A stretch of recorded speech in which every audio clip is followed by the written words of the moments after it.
Então, Nelson, a gente sabe que é a partir do fornecimento de energia do ambiente, né, através da nossa luz solar, e também dos nutrientes presentes no solo, que as plantas acabam se desenvolvendo e se adaptando e produzindo melhor, né, no ambiente. Eu gostaria que você comentasse um pouco o que foi feito na sua área, assim, desde o início, quais são as plantas que você iniciou esse processo, para potencializar, né, esse processo de fotossíntese dentro das condições no solo degradado na Caatinga. Comenta um pouco para a gente sobre isso. Milena, você trouxe agora a questão chave, que é a fonte de energia. A única fonte de energia que a gente tem e que ela é eterna, vamos chamá-la assim, que é o Sol. Então, todo o nosso trabalho ele tem que estar olhando para o Sol, focado no Sol, porque o Sol é a fonte de energia. E nós temos no nosso bioma uma quantidade muito grande de plantas que elas estão adaptadas a pouca condição de chuvas em pouco período, né? Períodos curtos, e o resto do tempo é o sol. Então, essas plantas elas têm a capacidade de fazer fotossíntese na condição de pouca chuva, de pouca umidade, né? Que são nossos mandacarus, palmas, a palmatória, o gravatá. Então, são muitas as plantas que tem na Caatinga, o croá, etc. São muitas, que podem fazer fotossíntese nessa condição. Quando eu faço a poda da palma para colher, os brotos novos que surgirem aqui é resultado de uma fotossíntese nova. Então, na montagem de um sistema agrícola, a partir de uma área degradada, a gente olha principalmente para essa fonte de energia e começa a cultivar algumas plantas que a gente pode manejar com mais facilidade para a produção da biomassa que nós precisamos sobre o solo e dentro do solo para alimentar a fauna, como já dissemos, e resfriar o solo. Então, essas plantas a gente chama uma matriz de fotossíntese básica, que é a palma, a piteira, o sisal, capim e uma planta que é muito importante e pouco utilizada, que é o avelóis.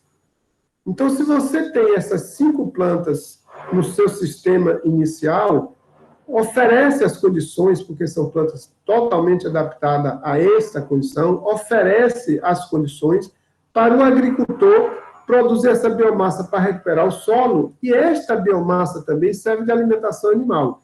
Então, não deve haver, não há contradição entre recuperar o solo e e ter um rendimento econômico da atividade agrícola.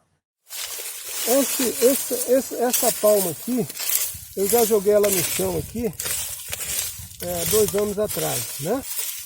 Então, eu introduzi no solo água, carbono, né?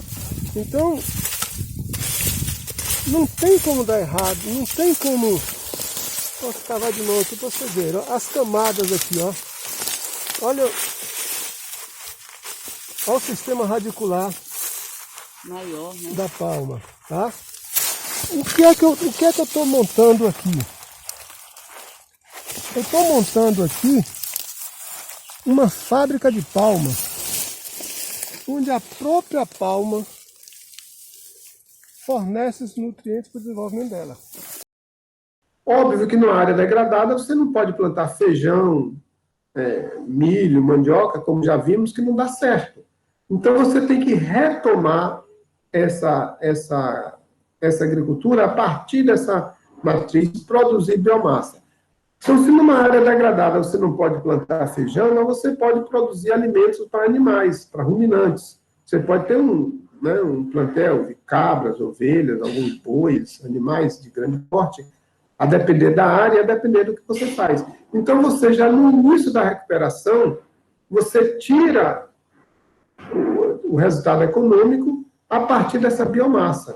E a agricultura, ela, a ser feita, ela deve ser progressiva, ela deve ser feita de tal forma que cada vez mais o solo vai melhorando, as condições de produção vão melhorando e o rendimento econômico também vai crescendo. Então, nós precisamos fazer uma agricultura onde, com o passar do tempo, vai aumentando o rendimento econômico e não degradando. Vai aumentando a qualidade do solo, né? Vai aumentando a capacidade produtiva do ambiente. Vamos comparar a agricultura que a gente vem fazendo até agora, onde a pessoa chega numa área florestada, bonita, grandes árvores, corta tudo e bota fogo. Então, essa área, é um tipo de agricultura que vai degradando o solo. Nós precisamos agora fazer uma agricultura no caminho inverso, que cada vez mais que a pessoa trabalhe, produza, tire rendimento econômico, vai melhorando as condições do solo, vai melhorando as condições produtivas, vai aumentando a renda do agricultor. Então, essa agricultura progressiva é uma agricultura que regenera o solo e regenera o ganho econômico do proprietário, porque oferece condições de aumentar a produção e diversificar a produção. Mas o ponto inicial é essa matriz de fotossíntese, como a gente chama, com essas espécies básicas, capazes de fazer o seu trabalho nas condições de solo degradado, pouca chuva e muita irradiação solar. Então, Nelson, a gente já vem trabalhando nas comunidades, a importância de estar diversificando as suas áreas, e utilizando, inclusive, essas plantas que a gente já visualizou na sua área, como a palma, a leucena, esses alimentos proteicos, né? A gente também já vem trabalhando com a glicídia, com a moringa, e uma das principais também que a gente pode estar reforçando aí, você falar um pouquinho, sobre a relação do capim também, né, no semiárido, porque os agricultores vão estar no mesmo tempo recuperando a área e também produzindo alimento animal, né? Fala um pouquinho mais para a gente. A gente observou no desenvolvimento desse trabalho que a torceira de capim que tem mais vigor é aquela que está colada com o pé de palma. Está nítido aqui nessa área. Certo? Ou seja, tem uma simbiose, uma troca entre a palma e o capim, que quando elas estão juntinhas, se dão bem. Então, olha essa torceira de capim, certo? No meio da palma. Né? Então, se você vier, essa aqui, a maior dela.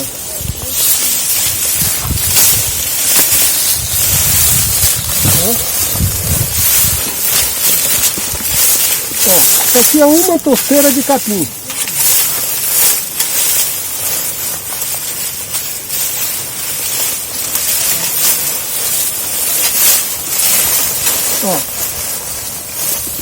Então, quase maior que você. Então você tem uma torceira de capim dessa qualidade aqui, em termos de volume, em termos de qualidade, que já sementeou, já passou do ponto de cortar. Né? E a palma com que ela está junto,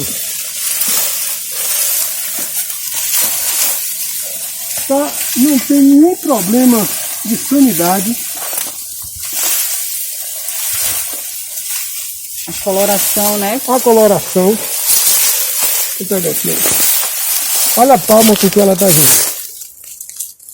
Está grossa, nutrida, não tem sinais de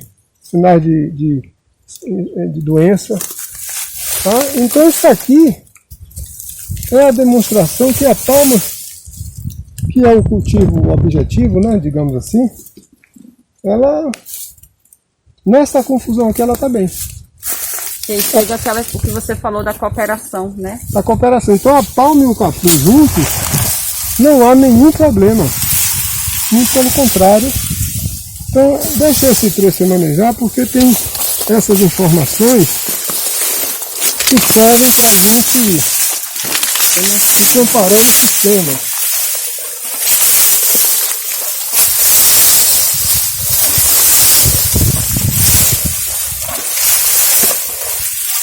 Observe o pinhão, né? Então, palma, peão, capim. Tem um problema com essa palma? Porque o que é que eu estou fazendo agora com o peão? Estou podando ele, jogando a biomassa no chão, ele vai rebrotar junto com essa... Abrindo a luz para fora. Abrindo a luz para palma. Que é o manejo, né? Sem nenhum problema. Então, a orientação, a sugestão que a gente sempre está debatendo é a diversidade. Não há conflito entre as espécies, respeitando os estratos. O tradicional da palma, sozinha, terreno exposto, chamado de limpo. Limpo para mim é o meu, que está cheio de capim, cheio de coisa. Então, capinar corta a raiz das palmas.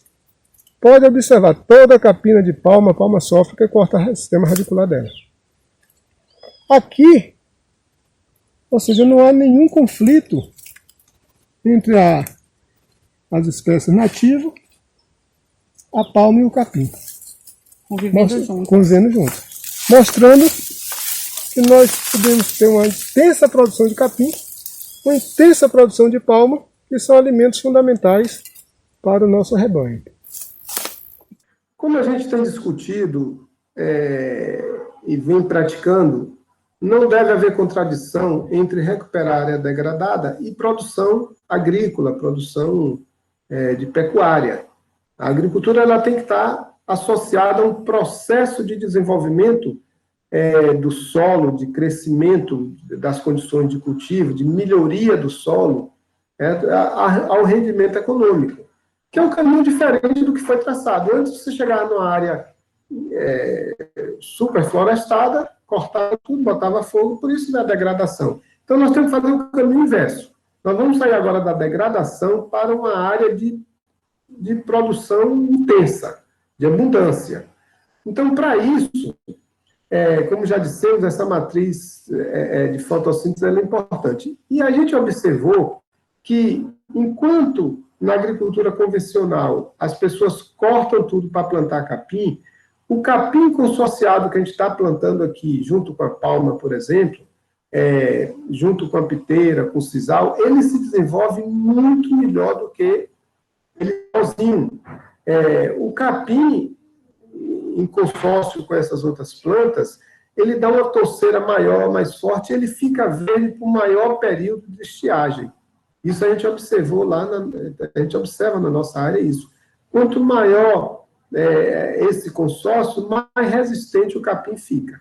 Então, isso vai nos oferecer um alimento muito importante para os animais. Numa matriz dessa, muito simples, como a gente está montando, só o fato de você ter muito capim, palma e sisal, que os animais consomem, por exemplo, isso já vai dar um retorno financeiro. Porque, junto com a progressão da melhoria das condições de solo, tem também a progressão e a melhoria do rendimento econômico. O agricultor não precisa ficar parado esperando a área melhorar para ele ter um retorno econômico. Na própria atividade inicial, tem um retorno. Óbvio que, na condição de degradação, não tem como você plantar milho, feijão, mandioca, porque a área está degradada. Isso é coisa mais para frente. Mas ele já pode fornecer muito alimento para os animais que ele tem, porque são plantas forrageiras. Na sequência dessa melhoria, como a gente já está, as árvores que são fundamentais, que estão dentro desse sistema, que está em desenvolvimento, plantado, mas já plantado, como leucena, algaroba, moringa, gliricídia, a maniçoba, que na região do sudoeste chama de mangaba, essas plantas já estão no sistema. A tendência, portanto, é elas se desenvolverem mais, como está acontecendo na minha área. Então, eu posso, junto com o volumoso, o energético, o capim, a palma, eu já posso ter as espécies proteicas. Então, quando eu fizer o plantio inicial, que eu colocar essas arbóreas, que eu já vou ter no meu sistema essa produção. Então, ao mesmo tempo que eu produzo biomassa para recuperação do solo, intensificação do sistema radicular, eu também estou produzindo alimento, forragem para os animais. Ou seja, ganho a terra e ganha o resultado financeiro. Em especial o capim é uma planta que não pode deixar de existir na agricultura do semiárido, em qualquer lugar. Porque o capim ela é uma planta altamente resistente, é uma planta que ela se desenvolve em condições de água e solo, ela se desenvolve em condições de água e solo que outras plantas mais exigentes não se desenvolveria. E o capim, inclusive, ele também, o sistema radicular dele, acaba inoculando nitrogênio, certo? Ou seja, desenvolve sistemas, bactérias na raiz que inocula nitrogênio. Então, esse processo de recuperação não deve nunca deixar de ser utilizado o capim, certo? Que se desenvolve melhor junto com as outras plantas, como já falei, produz a biomassa necessária para a alimentação dos animais, certo? E também recupera o solo. Então, não podemos deixar de utilizar o capim. Agora, o monocultivo de capim degrada o solo, que é o que vem acontecendo. Então, os pastos, como eles são construídos em monocultivo de capim, como qualquer outro monocultivo, monocultivo de milho, de mandioca, monocultivo de qualquer espécie, como eucalipto, arbóreo, se você fizer um monocultivo de umbu, monocultivo de licuri, qualquer monocultivo que você fizer degrada o solo. Mas quando você planta associado, além de recuperar, tem um resultado econômico. Qualquer agricultor, se você perguntar a ele onde ele quer cultivar, para ele escolher uma terra, ele vai escolher esta terra daqui, para cultivar. A pergunta que nós fazemos é por que ele não fabrica essa terra na propriedade dele? Porque ele é capaz de escolher a melhor terra, mas não melhora a sua própria terra.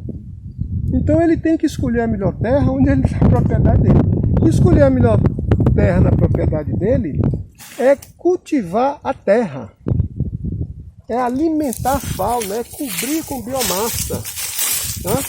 É plantar palmas para alimentar o gado, as cabras, mas alimentar também a minhoca, o tatuzinho. Para disponibilizar os nutrientes para a planta. Para a planta, para daí alimentar os animais com boa saúde, né? E o que é interessante que eu queria dizer, que eu acho que é um registro que precisa ficar claro, que 100% das operações que eu tenho aqui dentro é possível qualquer agricultor do semiárido fazer.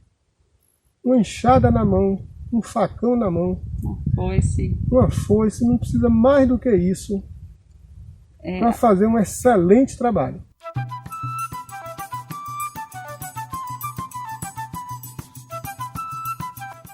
Até a Distância é uma adaptação das atividades de assistência técnica e extensão rural do Bahia Produtiva, projeto do Governo do Estado da Bahia, por meio da Secretaria de Desenvolvimento Rural do Estado da Bahia, executado pela CAR, Companhia de Desenvolvimento e Ação Regional, com recursos provenientes de acordo de empréstimo com o Banco Mundial.